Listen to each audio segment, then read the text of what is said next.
Ben bonjour! Aujourd'hui, j'ai décidé de faire une entre-capsule parce que j'ai pu remarquer qu'avec la capsule de sortir de l'isolement, que j'ai pu être, disons, un peu pas mal proactive. Disons que je veux tellement être aidante que je vous ai donné tout comment c'est bon, comment c'est facile. On dirait que c'est l'impression que j'ai de vous avoir offert. Mais au fin fond, sortir de l'isolement, c'est un processus. Ça ne se fait pas non plus du jour au lendemain et c'est de là où j'ai pu remarquer que je vous ai montré simplement une facette de la médaille et non de l'autre côté. Et c'est pour ça qu'aujourd'hui, j'ai le goût de m'apporter avec justement l'autre facette, vous voyez juste mon visage, qui a été un peu plus honteux dans mon processus de guérison et pour aller mieux avec moi-même. Alors, c'est pour ça que j'ai décidé de faire cette petite capsule pour pouvoir vous partager d'où justement je partais. Quand j'étais jeune, justement adolescente, je savais que c'était quelque chose qui n'était pas nécessairement correct. Qu'est-ce qui s'est passé avec mes viols et les abus sexuels, mais comme j'étais jeune, je ne pouvais pas nécessairement comprendre qu'est-ce qui se passait. Mais au fin fond de mon être, il y avait un débalancement. J'avais beaucoup de honte et je me sentais sale, très sale.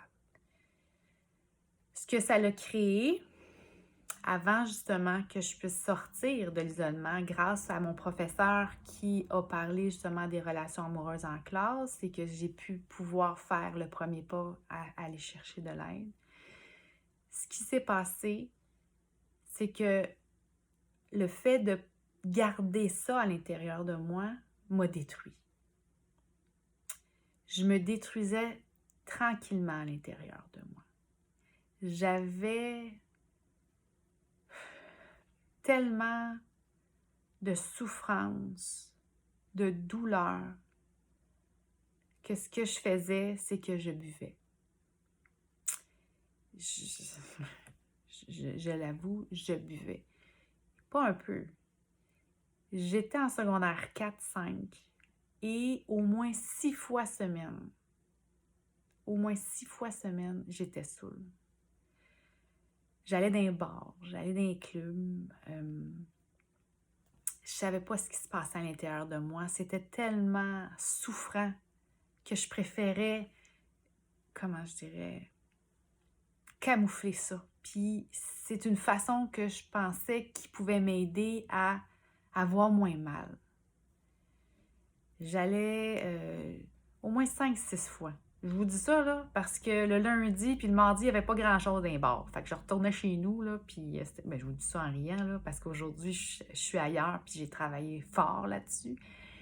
Mais j'avais un besoin de vous partager de où est-ce que je partais, puis comment le fait de ne pas sortir de l'isolement, comment j'ai pu moi-même m'auto-détruire.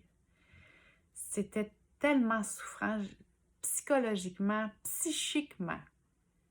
J'avais une souffrance que je ne pouvais pas détruire, que je ne pouvais pas calmer. Et c'est la façon que j'ai pu, en tant que jeune, essayer de, de calmer cette souffrance-là.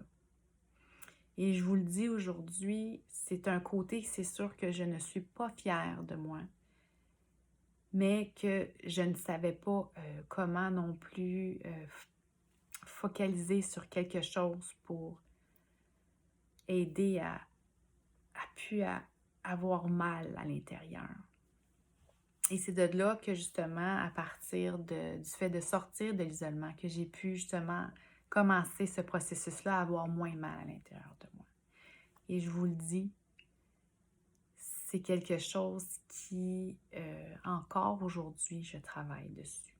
Parce qu'il y a des déclencheurs qui font en sorte que, encore aujourd'hui, j'ai des souffrances qui sont présentes. Je recommence. Mais je sais même pas pourquoi c'est la nervosité. Je pense de me montrer dans cet aspect qui est honteux pour moi, oui.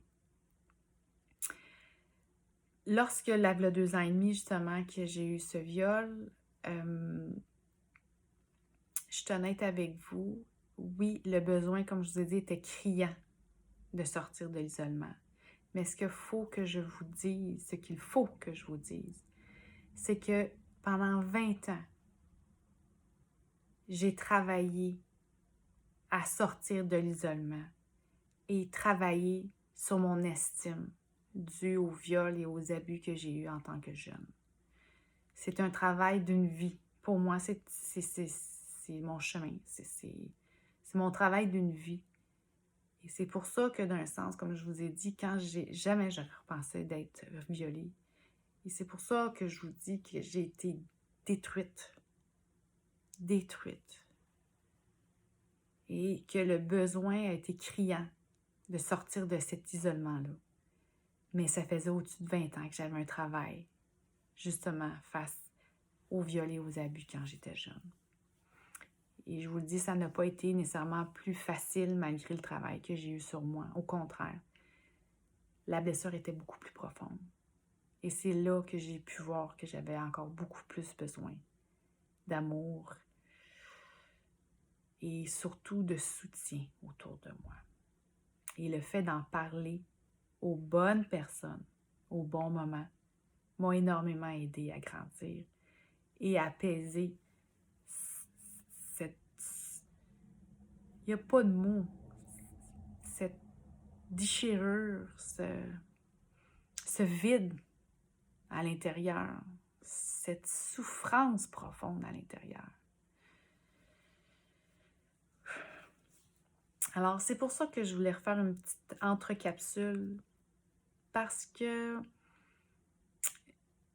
avant de sortir de l'isolement, il y a un processus qui se fait et ce n'est pas nécessairement, ce n'est pas facile non plus. Et c'est pas aussi facile que de le dire, ben, t'as juste à parler à quelqu'un. Non, c'est pas comme ça que ça se passe. Il y a un processus, il y a un cheminement qui doit se faire à l'intérieur et surtout une confiance pour pouvoir le partager à une personne. Mais ce que je voulais vous montrer dans la première capsule, c'est à quel point que c'est d'ouvrir une porte sur la voie de la guérison et sur un chemin du bien-être de soi. C'est ce que je voulais vous apporter. Alors, j'espère que, oui, je me sens un petit peu déboussolée avec tout ça, mais comme je vous ai dit, je vais être le plus authentique possible dans ce que j'ai pu vivre et être vraie dans ce qui en est. Et sur ça, j'espère que vous allez vous donner beaucoup de douceur dans ces cheminements qui est quelque chose de... Ce cheminement est quelque chose de gagnant au fin fond, parce qu'on retrouve une liberté en soi.